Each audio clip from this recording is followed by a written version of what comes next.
जब तक इंडिया के साथ आपका मॉडस मोबेंडी नहीं होगा, जब तक, सुन ले मेरी बात, जब तक आपका इंडिया पाकिस्तान का मॉडस मोबेंडी नहीं होगा, आप नेशनल सिक्योरिटी स्टेट से जियो इकोनॉमिक स्टेट नहीं बन पाएंगे। ये मेरा अफसोस है, मैं बात कर रहा हूँ, लेकिन मैं आपको फैक्चुअल बता रहा हूँ। री एक्सपोर्ट फैसिलिटी बनने जा रहे हैं चाइनीज मैन्युफैक्चरर्स के लिए। कहीं इस हवाले से ये गुफ्तगू नहीं हो रही कि जो पाकिस्तानी मैन्युफैक्चरर है उस पर उसका क्या असर पड़ेगा। इंडिया आपके नेक्स्ट डोर है, किसी से कॉम्प्रोमाइज नहीं कर रहा, ना चाइना से कर रहा है, ना आपसे कर रहा है, ना बांग्लादेश से कर रहा है, ना छोटा हो बड़ा हो किसी से कॉम्प्रोमाइज नहीं कर रहा, फिर भी उसके अंदर इन्वेस्टमेंट आ रही है। नहीं, बिल्कुल बिल्कुल। और पाकिस्तान जितना मर्जी जोर लगा ले, वो इंडिया की प्राइमेसी को रोक नहीं सकता।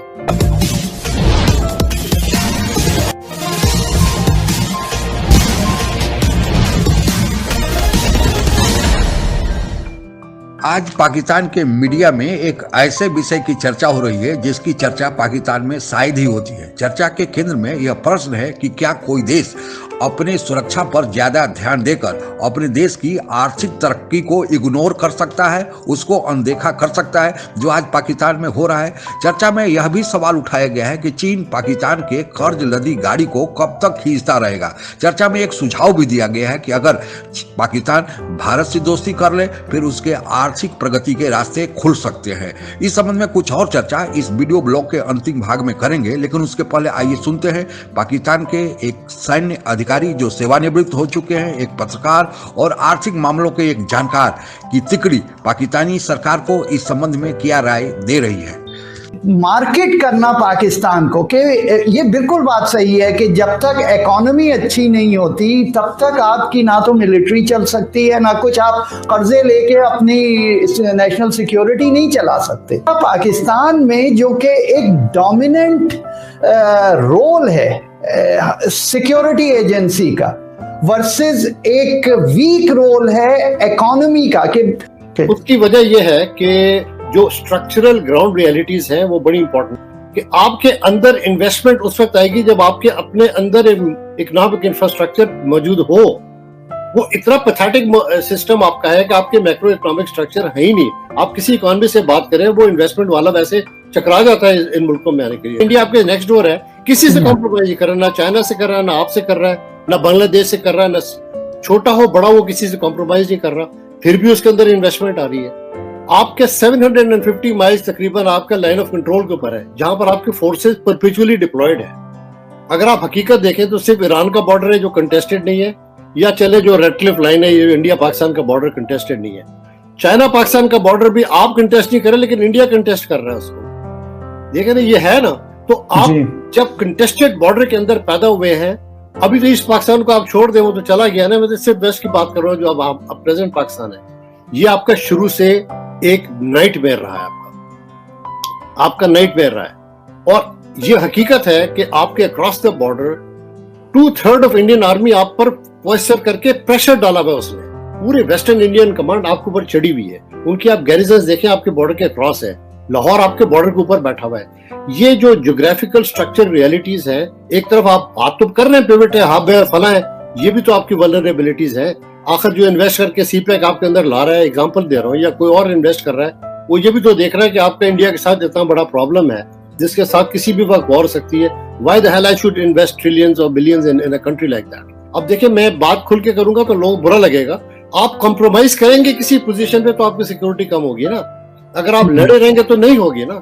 आपके लिए प्रॉब्लम यह है कि या तो आप सकम कर जाएं, you acquiesce to India's demand, then you can open up these economic activities. वो आप नहीं कर सकते क्योंकि इंडिया की डिमांड बहुत ज्यादा सख्त है।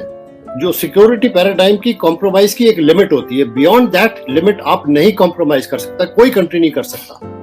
वहां जो आपकी कॉम्प्रोमाइज जो थ्रेशोल्ड है, वो इतना मुश्किल थ्रेशोल्ड है आपका कॉम्प्रोमाइज का, जो कि आपके एनिमी आपको कॉम्प्रोमाइज करने नहीं देता। जब तक इंडिया के साथ आपका मॉडस मोबेंडी नहीं होगा, जब तक, सुन ले मेरी बात, जब तक आपका इंडिया पाकिस्तान का मॉडस मोबेंडी नहीं होगा, आप नेशनल सिक्योरिटी स्टेट से जियो इकोनॉमिक स्टेट नहीं बन पाएंगे। ये मेरा अफसोस है, मैं बात कर रहा हूँ, लेकिन मैं आपको फैक्चुअल बता रहा हूँ। हमने अपनी कभी एक्सपोर्ट्स बढ़ाने पर काम ही नहीं किया, क्योंकि हमारा ये ख्याल है कि हमें जो रेमिटेंसेस है वो खुद ही आ जाती हैं, इसलिए हमारा जो है वो गुजारा चल जाता है। इवन अभी जब आप एक बिजनेस हब बनने जा रहे हैं, एक री एक्सपोर्ट फैसिलिटी बनने जा रहे हैं चाइनीज मैन्युफैक्चरर्स के लिए, कहीं इस हवाले से ये गुफ्तगू नहीं हो रही कि जो पाकिस्तानी मैन्युफैक्चरर है उस पर उसका क्या असर पड़ेगा। सो हमारी जो एक नैरो माइंडेड अप्रोच है आज के लिए जो हम जीते हैं और उसका आज के फैसलों का आइंदा 10 साल पर क्या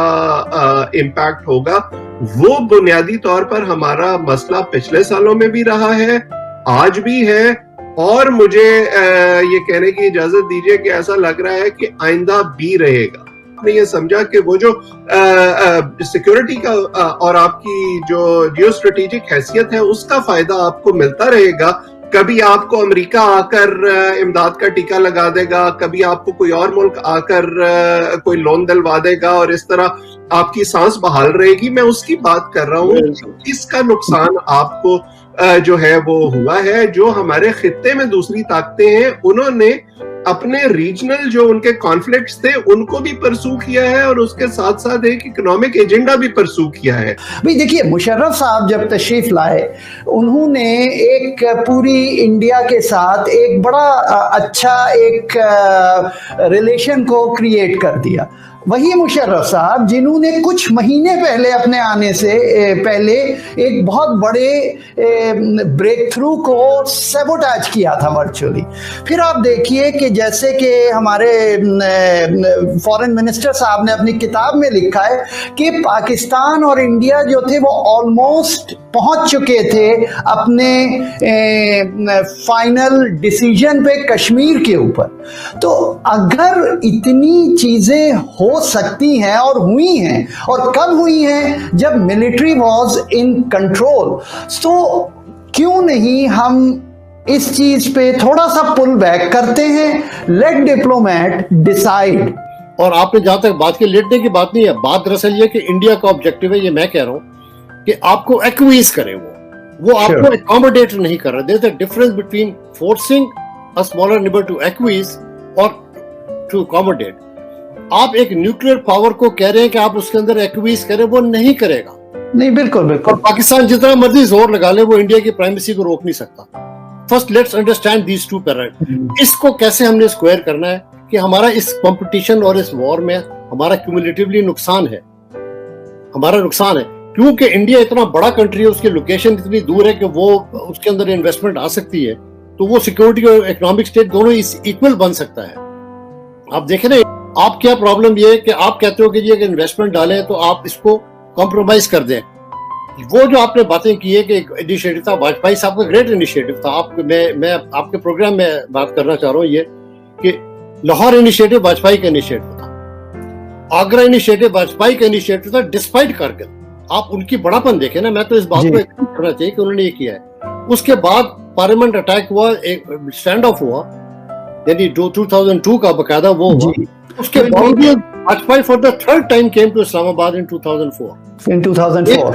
तो आप उनको, और वो क्या कुछ नहीं हुआ, कंधार हुआ, आपको पता है, हाईजैक हुआ, कितना कुछ हुआ, लेकिन वो एक लीडर था जो डिटरमिनेड था कि इस चीज को करें। हम इस बात को एक्नॉलेज नहीं करते कि भाई वो despite being from BJP he did that. ठीक है, देखे ना, हम उसको नहीं कर पाए क्योंकि उनके यहाँ भी जो डीप स्टेट था इंडिया के अंदर वो एग्री नहीं कर पाया, वरना आगरा हो गया था। आपके यहाँ भी लाहौर के बाद जो हुआ है, आपके यहाँ भी एक डीप स्टेट काम करता है। दोनों मुल्क के अंदर दो स्ट्रेटेजिक एन्क्लेव्स हैं जिनका ये इशू है कि हमने कभी हम अमेरिका को बार्टर करते हैं कि वो हमें सेवियर कर देगा, फिर हम सोचते हैं कि ये हमारी जियो स्ट्रेटेजिक लोकेशन को, वही जियो पोलिटिकल रेंटिंग वाली मेंटालिटी है ना कि वो आके बचा लेगा। तो जब तक हम खुद से नहीं करेंगे, रेमिटेंसेस, अभी कोविड हो गया, रेमिटेंसेस से आपको मसला पड़ गया, आपकी इकोनॉमी का, आपके इस किस्म के फैक्टर पे अगर आपकी इकोनॉमी डिपेंडेंट करती रहेगी और आप अंदर से स्ट्रक्चरल रिफॉर्म नहीं करेंगे, unless you address the structural problem and balance this national security and economic structure का problem, ये बातें सिर्फ सेमिनार के हद तक रहेंगी। अभी आपने जो चर्चा में सुना, यह सभी देशों के लिए प्रासंगिक है। देश की आर्थिक प्रगति के साथ साथ ही देश की सुरक्षा भी जुड़ी हुई है। ये दोनों चीजें परस्पर एक दूसरे पर निर्भर है। सुरक्षा को मजबूत करने के लिए धन की आवश्यकता होती है, और दूसरी तरफ अगर किसी देश में अमन चैन का माहौल हो, उस देश की सरहदें सुरक्षित हो, तभी कोई बाहरी देश उस देश में अपनी पूंजी लगाता है और फिर उस देश की आर्थिक प्रगति की गाड़ी चल निकलती है। सौभाग्यवश हमारा राजनीतिक नेतृत्व इस मामले में अच्छा रहा और न केवल हमारे देश की आर्थिक प्रगति हुई बल्कि साथ साथ सुरक्षा में भी हम सबल हुए। ऐसा नहीं है कि बंटवारे के बाद हम लोगों को झटका नहीं लगा। 1962 में चीन ने झटका दिया जिसकी गूंज आज तक ही सुनाई देती थी। उस समय हम आर्थिक रूप से सबल नहीं थे, इसलिए हमारी सुरक्षा भी कमजोर थी, पर देश संभल गया और आज स्थिति यह है कि चीन के लगातार कोशिश करने के बाद हमने उसका हर मौके पर मुंह तोड़ जवाब दिया है। पाकिस्तान में इसका उल्टा रहा। पाकिस्तान जब बंटवारे के बाद भारत से अलग हुआ तो उसकी आर्थिक विकास की गाड़ी तेजी से चली। अमेरिका ने मदद दिया, पाकिस्तान आर्थिक रूप से सबल भी हुआ और साथ साथ सुरक्षा की दृष्टि से भी मजबूत हुआ और यहाँ तक कि 80 के दशक में पाकिस्तान का विकास दर भारत की विकास दर से ज्यादा था। लेकिन पाकिस्तान यह भूल गया कि दूसरे देश की बैसाखी पर देश ज्यादा दिन तक नहीं टिक पाता है और यही हुआ। अमेरिका ने अपने हाथ पीछे किया और 1900 के बाद दशक आते आते पाकिस्तान के रफ्तार ढीला पड़ गया। आर्थिक विकास की गति ढीला पड़ते ही पाकिस्तान में बदहाली का आलम शुरू हो गया और आज स्थिति यह है कि अब कर्ज पर ही पाकिस्तान जिंदा है। चीन अगर पाकिस्तान को कर्जा देना बंद कर दे फिर पाकिस्तान को आर्थिक दिवालिया होने से कोई नहीं रोक सकता और इसका परिणाम यह होगा कि अपने भारी भरकम सेना पर जो पाकिस्तानी सरकार खर्च करती है वह खर्च बंद हो जाएगा और सेना उसकी स्वतः कमजोर हो जाएगी और वह होना शुरू भी हो गया है। दरअसल पाकिस्तान की सेना भारत का डर दिखाकर अपनी सुरक्षा पर ज्यादा से ज्यादा खर्च कराती है, पर साथ में भारत से दुश्मनी भी जारी रखे हुई है। जबकि भारत हमेशा से ही पाकिस्तान की तरफ दोस्ती का हाथ बढ़ाते रहा है, पर पाकिस्तान के रवैये में अभी तक कोई बदलाव देखने को नहीं मिला है। अब उसको जब से मोदी सरकार केंद्र में आई है और अजीत डोभाल ने राष्ट्रीय सुरक्षा सलाहकार का पदभार संभाला है, तब से पाकिस्तान को पाकिस्तान की भाषा में जवाब दिया जाने लगा है। तब से पाकिस्तान में छटपटाहट बढ़ी है। ऐसा होता कि पाकिस्तान भारत से दोस्ती कर लेता, आत्मनिर्भर बनता, खुशहाली के रास्ते स्वतः उसके लिए खुल जाते, न कि बदहाली के रास्ते जो आज पाकिस्तान में देखा जा रहा है। आज के लिए बस इतना ही।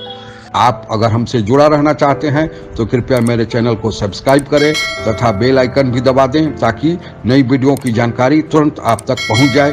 धन्यवाद। जय